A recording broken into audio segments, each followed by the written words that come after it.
واحسن الخالقین صدق اللہ مولانا العظیم۔ اور اسی کے ریلیٹڈ سورہ 3 کی آیت ہے، یہ سورہ مومن کی آیت ہے جو آپ کے سامنے پڑھی ہے، بالکل اسی کے ساتھ ہی ملتی جلتی ایک آیت ہے سورہ 3 کی۔ لقد خلقنا الانسان فی احسن تقویم صدق اللہ مولانا العظیم۔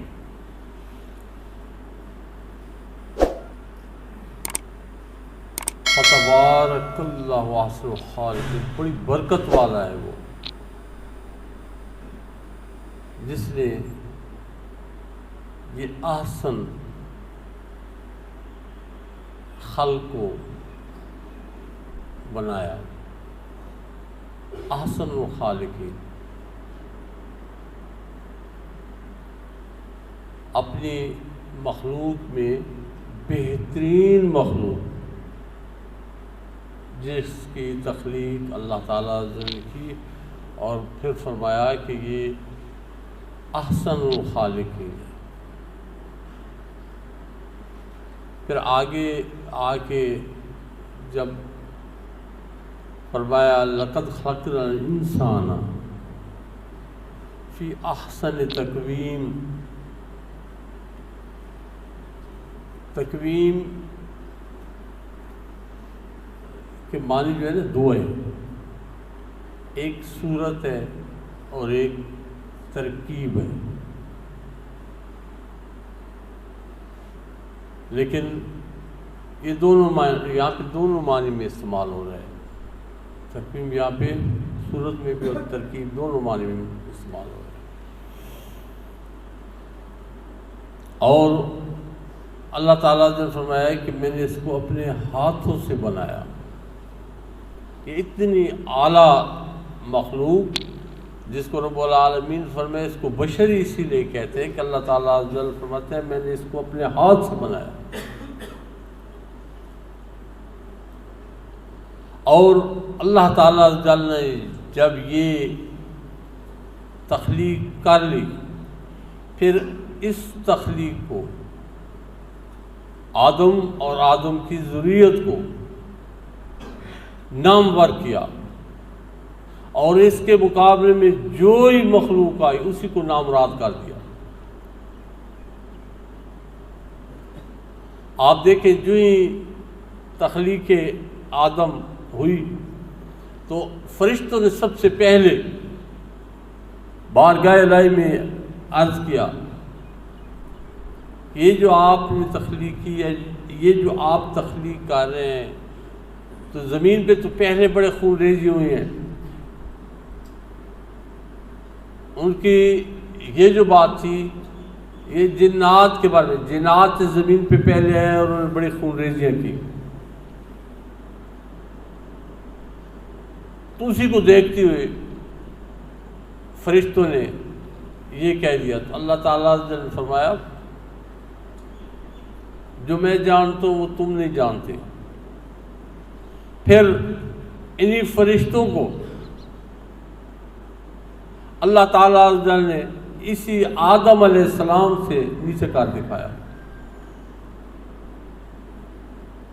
سورہ بقرہ کی آیت مبارکہ ہے نا، وَعَلَّمَ آدَمَ الْأَسْمَاءَ كُلَّهَا، پھر آدم علیہ السلام کو اللہ تعالیٰ عز و جل نے تمام اسماء، اشیاء کے نام، چیزوں کے نام، ان کی ماہیت، ان کی بناوٹ، تمام اللہ تعالیٰ عز و جل نے آدم علیہ السلام کو سکھا دی۔ اور پھر جن فرشتوں نے یہ کہا تھا، اللہ تعالیٰ عز و جل نے ان فرشتوں کو کہا ہاں اب بتاؤ ان چیزوں کے نام، تو فرشتے عاجز ہو گئے کہ ہمیں نہیں پتہ۔ تو پھر آدم علیہ السلام نے، پھر اللہ تعالیٰ نے آدم علیہ السلام کو فرمایا ہاں اے آدم تو بتا۔ پھر آدم علیہ السلام نے تمام چیزوں کے نام، ان کے خواص کے بارے میں بھی بتا دیا۔ تو کیا ہوا یہاں پہ فرشتوں کو بھی نیچا کر دکھایا رب العالمین اسی احسن الخالقین کے آگے۔ پھر انہی فرشتوں میں سے دو بہت عابد زاہد فرشتے تھے، آپ سب نے سنا ہوگا نا، ہاروت اور ماروت۔ انہوں نے کہا کہ یہ زمین کے اوپر جب یہ تخلیق ہو گئی، آدم علیہ السلام کی ذریت آگے بڑھی، تو اللہ تعالیٰ عز و جل کے نبی ادریس علیہ السلام کا زمانہ تھا، تو یہ ہاروت اور ماروت نے عرض کیا، بڑے نیک بڑے صالح فرشتے، کہ یہ تو جو ہے نا انہوں نے اپنے آپ کو گناہوں میں ڈبو دیا ہے، اگر ہم زمین پہ ہوتے تو ہم ایسے گناہ نہ کرتے۔ تو اللہ تعالیٰ نے فرمایا دو جو سب سے زاہد عابد فرشتے ہیں، ہاروت اور ماروت، تم چاروں زمین پہ جانے کے انہوں نے کام تیار ہیں، نہیں کریں گے ایسے گناہ۔ اللہ تعالیٰ نے فرمایا کہ پھر تمہیں میں انسانی جبلت میں بھیجوں گا، جو انسان کے اندر میں نے جو چیزیں رکھی ہیں پھر وہ رکھ کے بھیجوں گا۔ تو مان گئے۔ یہ عراق کا شہر ہے بابل، اللہ تعالیٰ نے وہاں پہ ان کو اتار دیا، اور دونوں ہے، ایک حاکم کے طور پہ آیا اور ایک قاضی کے طور پہ آیا، ہاروت اور ماروت۔ سب سے پہلے ان کے آگے جو مقدمہ پیش ہوا، وہاں پہ ایک زہرہ نام کی لڑکی تھی، بہت زیادہ حسین و جمیل خاتون تھی، اس کا کیس پیش ہوا۔ جو ہی اس کا کیس پیش ہوا، دونوں اس پہ فریفتہ ہو گئے، عاشق ہو گئے۔ پھر انہوں نے بڑے گناہ کیے دونوں نے۔ پھر اس کے بعد نادم ہوئے کہ ہم کیا کہہ کے آئے تھے، کیا کر بیٹھے۔ پھر وقت کے جو پیغمبر تھے ادریس علیہ السلام، ان کی بارگاہ میں حاضر ہوئے توبہ کے لیے کہ بارگاہ الہی سے ہمیں جو ہے نا معافی لے کے دیں۔ پھر ادریس علیہ السلام نے ادریس علیہ السلام کی وجہ سے اللہ تعالیٰ نے ان کی توبہ قبول کر لی، لیکن ان کو وہاں پہ نینوا کا ایک کنواں تھا، وہاں پہ ان کو لٹکا دیا گیا الٹا، اور کنویں کو بند کر دیا گیا۔ پہلے تو کھلا تھا، پھر لوگوں کو یہ جادو سکھاتے تھے۔ مطلب یہ ہے کہ دو جو صالح فرشتے تھے وہ ہے مقابلے میں اللہ تعالیٰ نے دونوں کو پست کر دیا۔ اور تخلیق کے وقت جب میرے رب نے آدم علیہ السلام کو تخلیق کر لیا اور اس کے بعد فرشتوں کو حکم دیا کہ آپ اس کو سجدہ کرو، تمام فرشتے، یہ تفاسیر احمد یار خان نیمی علیہ رحمہ اپنی تفسیر میں آپ فرماتے ہیں کہ سب سے پہلے جو سجدہ کیا تھا وہ جبرائیل امین تھے، سب سے پہلے سجدہ انہوں نے کیا آدم علیہ السلام۔ پھر اس کے بعد ترتیب وار یہ فرشتے سجدہ کرتے گئے۔ اس میں روایات ہیں مختلف، ایک روایت ہے کہ 500 سال تک یہ سجدے میں پڑے رہے آدم علیہ السلام کو۔ اور یہ جو عزازیل تھا، شیطان لعین، اس نے سجدہ نہیں کیا، تکبر کیا۔ تکبر کیا کیا کہ میں افضل ہوں، میں بہتر ہوں اس سے، اسے مٹی سے پیدا کیا گیا ہے، مجھے آگ سے پیدا کیا ہے۔ جب تکبر کیا اللہ تعالیٰ نے اس کو راندے درگاہ کر دیا اور نام عزازیل سے بدل کے شیطان لعین نام ہو گیا اس کا۔ یہ آیا، یہ آدم علیہ السلام کے مقابلے میں آیا، اللہ تعالیٰ نے اس کو بھی نیست و نابود کر دیا، پس کر دیا اس کو بھی۔ اس کے بعد آپ دیکھ لیں کہ اس احسن الخالقین، اس بہترین تخلیق کے آگے اللہ تعالیٰ عز و جل نے اپنی تمام بڑی بڑی چیزوں کو بھی پاس کر دیا۔ یہ سورہ انعام میں ابراہیم علیہ السلام کی قوم نے جب کہا نا ابراہیم علیہ السلام کو کہ رات کو جب چاند روشن ہوا کہ اس کے پوجا کریں، تو جب چاند ڈوبا تو آپ نے فرمایا میں ایسی چیزوں سے توبہ اللہ کی کرتا ہوں جو ڈوب جائیں، وہ کون سا رب ہے؟ پھر قوم نے کہا دوسرے دن جب سورج نکلا کہ یہ بڑا رب ہے، بڑی مخلوق ہے، رب کی مخلوق میں سے بڑی مخلوق ہے، اس کی پوجا کرو۔ جب وہ غروب ہو گیا آپ نے فرمایا یہ غروب ہونے والوں کی میں کیسے پوجا کروں؟ یہ تو مخلوق ہے، میں خالق کی پوجا کیوں نہ کروں جو ان کا بھی خالق ہے۔ اب دیکھیں اس قوم کے آگے دو اللہ کی مخلوق میں سے دو ایسی چیزیں جو بڑی ہیوی تھی، جو بہت بڑی وہ سمجھتے تھے۔ پہلی کیا؟ چاند۔ اب اسی چاند کو اللہ تعالیٰ عز و جل کے حبیب نے ایک انگلی کے اشارے سے دو ٹکڑے کر دیا۔ ناسا اب اس نے آ کے ناسا کے چاند کی جو کلوز تصویریں لی ہیں تو وہ کہتے ہیں کہ چاند درمیان سے ایک لائن ایسے لگتے ہیں جیسے چاند کو کسی نے کاٹ دیا ہو۔ اور پھر جس کو انہوں نے کہا تھا کہ بڑا رب ہے،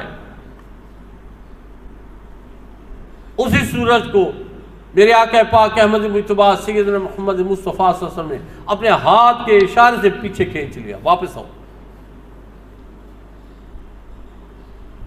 تو کیا کیا اللہ تعالیٰ عز و جل نے اپنی تمام مخلوق کو اس احسن الخالقین کے آگے پس کر دیا، جو بھی مقابلے میں ہے اسی کو پس کر دیا۔ کیا ہم وہ جو جس کام کے لیے ہمیں تخلیق کیا تھا کیا ہم وہ کام کر رہے ہیں؟ آپ دیکھ لیں رمضان کریم آتا ہے مسجدیں بھر جاتی ہیں، آپ دیکھ لیں مسجد میں قرآن کی آواز شروع ہو جاتی ہے، گھروں میں قرآن کی آواز شروع ہو جاتی ہے، صدقے خیرات شروع ہو جاتے ہیں، اور حتی الوسع لوگ کوشش کرتے ہیں، ہم لوگ تمام کوشش کرتے ہیں کہ برائیوں کی طرف نہ جائیں، اچھائیوں کی طرف جائیں۔ تو کیا دین اسلام سمٹ کے صرف رمضان کریم تک آ گیا ہے؟ رمضان کریم کے بعد اسلام ختم، عید آئے گی اور عید کے بعد پھر آپ مسجدوں کی حالت دیکھیں،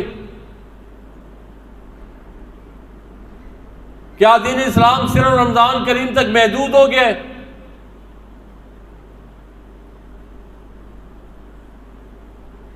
تمام نیکیاں صرف رمضان کریم میں، باقی اس سے ہٹ کے جو مرضیاں کرتے رہیں، 11 مہینے جرم کرتے رہیں، رب کی نافرمانیاں کرتے رہیں کہ ایک مہینہ رمضان کریم آئے گا اور ہم اپنے تمام گناہ بخشوا لیں گے۔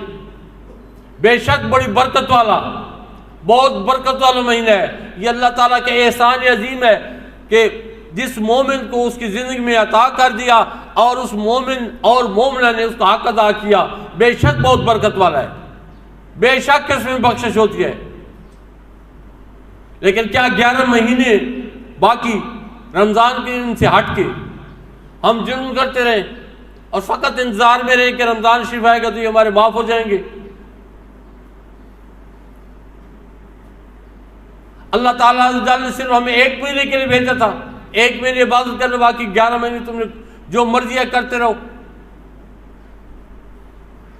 کتنے ہم لیٹر ہو گئے بارگاہ الہی میں۔ جب بچہ 9 سال کا ہوتا ہے اس کے بعد اس کو مار کے نماز پڑھو۔ کیا موجود میں جتنے ہم بیٹھے ہیں جو والدین ہیں، کیا اس حدیث مبارکہ پہ عمل ہو رہا ہے؟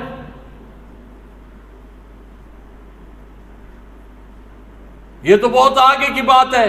آج کل تو والدین بچوں کو نماز تک کا نہیں کہہ رہے۔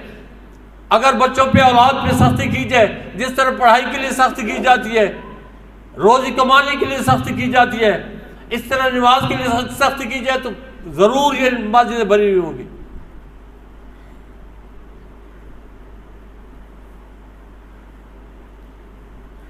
اللہ تعالیٰ عز و جل نے یہ رمضان کریم ہمیں عطا کیا ہے، یہ اس کا احسان عظیم ہے، لیکن رمضان کریم کا یہ مطلب نہیں ہے کہ ہم صرف نیکیاں محدود ہی کر رہے ہیں رمضان کریم تک۔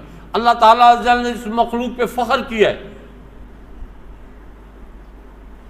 اور رب العالمین فرشتوں کے سامنے فخر فرما رہا ہے، اور ہم اس کے کیسے بندے ہیں، ہم کیا کر رہے ہیں زمین پہ۔ اللہ تعالیٰ عز و جل نے جو زندگی دی ہے ایک محدود زندگی ہے، یہ ہم نے گزارنی ہے، اور اگلی جو سٹیج ہے ہم نے اس کے پاس جانا ہے۔ عالم برزخ، یہ جو قبر ہے، یہ قیامت کے آغاز میں سے پہلا ایک جز ہے، آغاز ہے۔ جو وہاں پہ شروع ہو گیا وہ میدان حشر میں بھی شروع ہو جائے گا۔ تو اس سرخروئی کے لیے ہم کیا کر رہے ہیں؟ صرف ایک رمضان کریم کو پیش کر دیں گے؟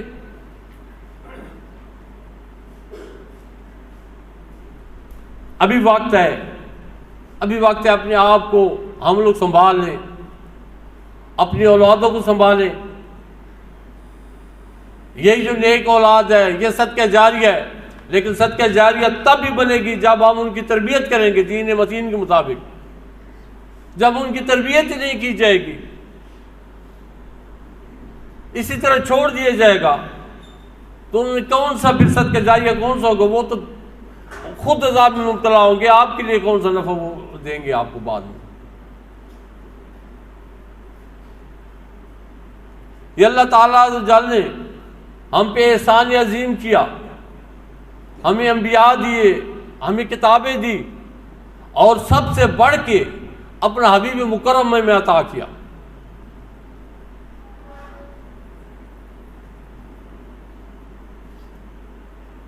یہ دیکھ لیں، اس زمین پہ جو پچھلی قومیں تھیں وہ جرم کرتی تھی، بنی اسرائیل کے لوگ جرم کرتے تھے، رات کو جرم کیا ہے، صبح دروازے کے اوپر لکھا ہوا ہوتا تھا کہ اس بندے نے فلاں جرم کیا ہے اس رات کو۔ کتنا احسان عظیم ہے، ہم اتنے بڑے بڑے جرم کرتے ہیں اور کوئی گواہ نہیں ہوتے سوائے اس کے، اور کسی کو وہ خبر نہیں دیتا۔ پہلے جب قومیں جرم کرتی تھیں ان کی سزائیں ان کے چہرے مسخ ہو جاتے تھے۔ بنی اسرائیل نے جب یہ موسیٰ علیہ السلام کی قوم نے وہ بچڑے کی پوجا کی، جب بچڑے کی پوجا کی اور واپس آئے اور قوم رونے لگ گئی کہ ہم سے خطا ہو گئی، ہمارے لیے بارگاہ الہی سے ہمیں معافی دلا کے دے، اللہ تعالیٰ جل نے فرمایا اے موسیٰ اب اپنی قوم کو بتا دو کہ جنہوں نے اس بچڑے کی پوجا کی ہے وہ اپنے سر رکھیں، اور جنہوں نے پوجا نہیں کی وہ تلواریں لیں اور ان کے سر کاٹ دے جائیں۔ یہ ان کی توبہ ہے۔ کہتے 70,000 بنی اسرائیلیوں نے اپنے سر اپنے دروازوں کے اوپر رکھے ہوئے تھے اور منتظر تھے کہ جلدی کوئی اور میری گردن ختم کر دے تاکہ میری توبہ قبول ہو جائے۔ 12,000 ایسے لوگ تھے جنہوں نے اس بچڑے کو سجدہ نہیں کیا تھا، اور وہ 12,000 صبح سے تلواریں لے کے لوگوں کو کاٹ رہے تھے۔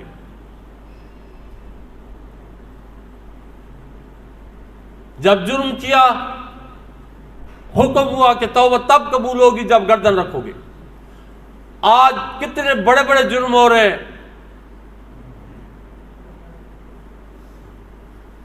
صرف فقط ایک دفعہ دل میں بندہ توبہ کرے، اللہ تعالیٰ عز و جل اپنے بندے کی توبہ قبول کر لیتا ہے۔ قل یا عبادی الذین اسرفوا علی انفسہم لا تقنطوا من رحمت اللہ ان اللہ یغفر الذنوب جميعا انہ هو الغفور الرحیم، فرما کے رب نے یہ مہر لگا دیا ہے کہ توبہ کرو میں تمہاری توبہ قبول کروں گا۔ لیکن ایک بات یاد رکھنا، یہ نہیں ہے کہ آپ کسی کا حق مار لو، کسی سے ظلم کر لو اور توبہ رب سے کرتے رہو، بے شک وہ معاف کرنے والا ہے، لیکن سب سے بہترین توبہ وہ ہے کہ سب سے پہلے اس کو راضی کرو جس کے اوپر ظلم کیا ہے۔ جب وہ راضی ہوگا میرا رب فوراً راضی ہو جاتا ہے۔ ہم بندے کو چھوڑ دیتے ہیں، کوئی اسپیشل رات آ گئی، کوئی خصوصی ایسا وہ ہو گیا، لوگوں سے معافیا مانگ رہے ہیں، جس پہ ظلم کیا اس سے کچھ نہیں کہہ رہے، اس کو کوئی مداوع نہیں کر رہے، بس لوگوں سے کہہ رہے ہیں ہمیں معاف کر دو معاف کر دو۔ لوگوں سے معافی کا کیا ہے؟ پھر معافی مانگنی ہے تو اپنے رب سے مانگ۔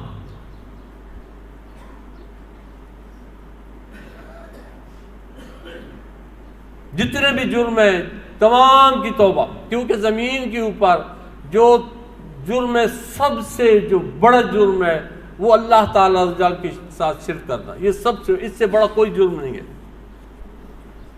لیکن میرے رب نے فرما دیا ہے جب بندہ جو بھی کر جائے لیکن توبہ خالص کرے، میں اس کی توبہ قبول کر لوں گا۔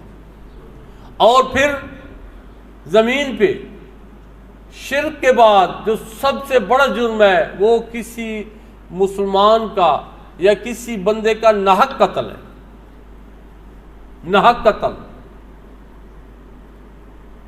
صرف مسلمان کا نہیں، بعض دفعہ ایسے ہوتے ہیں یہود و نصارہ، ہندو، سکھ، یہ آپ ذمہ ہو جاتے ہیں، آپ کی حکومت میں ہو جاتے ہیں، آپ کو ٹیکس دیتے ہیں، تو ان کی جو حفاظت ہے وہ آپ کی ذمہ ہے، آپ ان کی حفاظت کریں گے۔ صحابہ کرام کا دور تھا رضی اللہ تعالیٰ، بصرہ کے ساتھ کہیں مسلمانوں کو وہ غیر مسلم وہ دے رہے تھے، ٹیکس دے رہے تھے باقاعدہ، لیکن جب مسلمان فوج نہیں پہنچ سکی تو جو خلیفۃ المسلمین نے فرمایا کہ وہاں سے ٹیکس نہیں لینا، جب ہم ان کی حفاظت نہیں کر سکتے تو ان سے ٹیکس نہیں لینا۔ تو یہ نہیں ہے آپ کسی بندے کو قتل کریں، کیونکہ حکم ہے جس نے ایک بندے کو قتل کیا گویا اس نے پوری انسانیت کو قتل کر دیا۔ آپ نے سب نے یہ سنی ہوگی بنی اسرائیلیات کی وہ حدیث مبارکہ کہ ایک بندہ 100 قتل کر گیا، توبہ کی، رب نے معاف کر دیا۔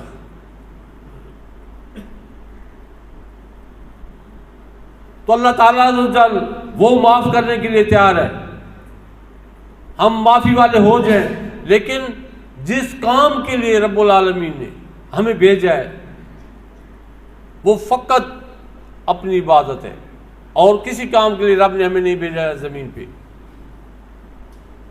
اور ہم سے پوچھا جائے گا، کوئی یہ سمجھے کہ بس ٹھیک ہے جی لا الہ الا اللہ محمد رسول اللہ پڑھ لیا، آپ جو مرضی کرتے رہیں، ہم سے کوئی پوچھیں گے نہیں، ضرور پوچھا جائے گا۔ بلکہ حدیث مبارکہ ہے وہ ایک بکری جس کے سینگ نہیں تھے اور سینگ والی بکری نے اس کو مارا، اس سے بھی بدلہ لیا جائے گا۔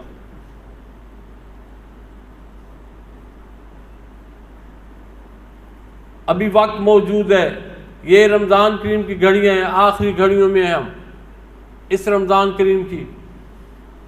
اس کے بعد اللہ تعالیٰ عز و جل نے جن کو توفیق دی ہے اس ماہ مقدس میں ساحل پن کی، نیکیوں کی، جنہوں نے رمضان کریم کے روزے رکھے ہیں رب کی رضا کے لیے، جنہوں نے نماز باجماعت پڑھی ہے، جنہوں نے قرآن کی تلاوت کی ہے، جنہوں نے صدقے خیرات دی ہے، اور تمام ناجائز کاموں سے جو بچے ہیں، اب کوشش کریں، یہ ایک تربیت ہو گئی ہے، رمضان کریم میں تربیت ہو جاتی ہے باقی 11 مہینوں کے لیے۔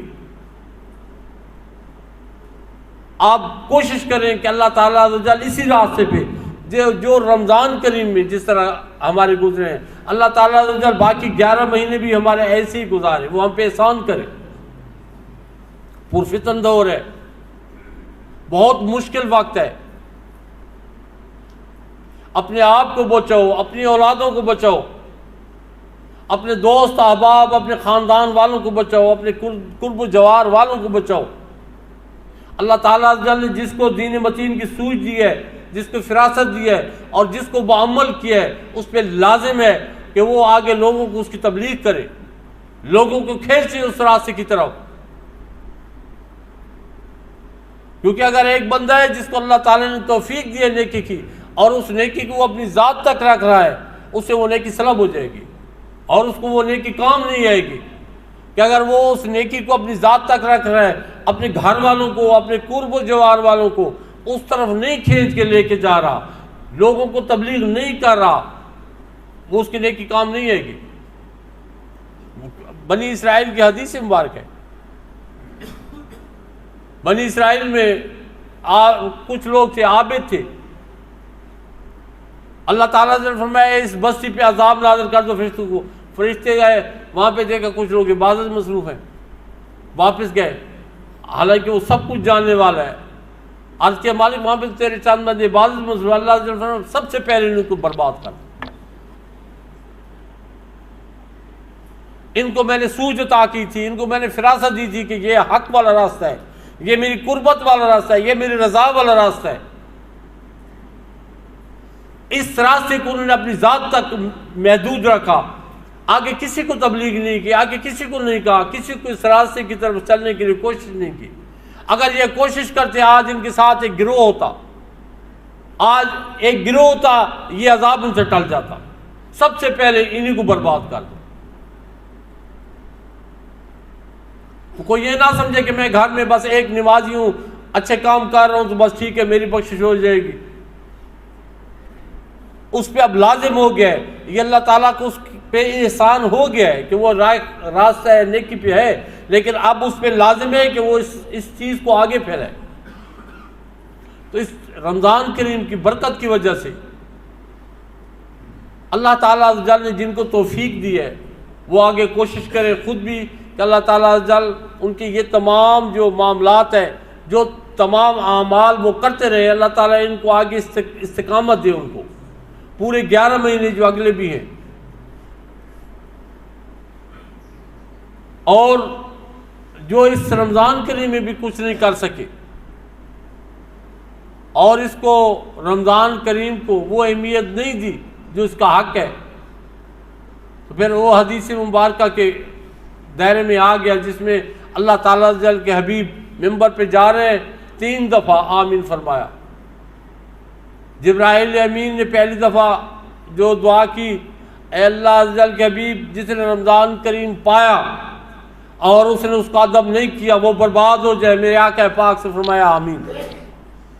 اب جنہوں نے رمضان کریم پایا اور رمضان کریم کا ادب نہیں کیا، جو اس کے حقوق تھے وہ ادا نہیں کیے اور اس کو ہلکا جانا، تو وہ سمجھ لے کہ میرے آقا پاک سے آمین کہہ چکے ہیں۔ یا رسول اللہ صلی اللہ علیہ وسلم جس کے سامنے آپ کا نام نامی لیا گیا اور اس نے آپ پہ درود نہیں پڑھا وہ برباد ہو جائے، میرے آقا پاک سے فرمایا آمین۔ یا رسول اللہ جس نے اپنے والدین میں سے دونوں کو چاہے ایک کو پایا اور اپنے والدین کی خدمت نہیں کر سکا اور جنت حاصل نہیں کر سکا وہ برباد ہو جائے، آقا پاک فرمایا آمین۔ تو اس لیے ابھی گھڑیاں ہیں رمضان کی، ابھی بھی ہیں، رب العالمین سے سچی توبہ کر لے وہ بندہ بھی توبہ کر لے، اللہ تعالیٰ بخشنے والا ہے، معاف کرنے والا ہے، اس کی جو ہے نا یہ پکارے رحمت ماری ہے، بندے معافی کی طرف لوٹ کے ہو، میں تمہیں معاف کرتا ہوں۔ اللہ تعالیٰ عز و جل ہمیں دین متین سمجھنے کی اور اس پہ عمل کی توفیق عطا فرمائے۔ وما علینا الا البلاغ المبین۔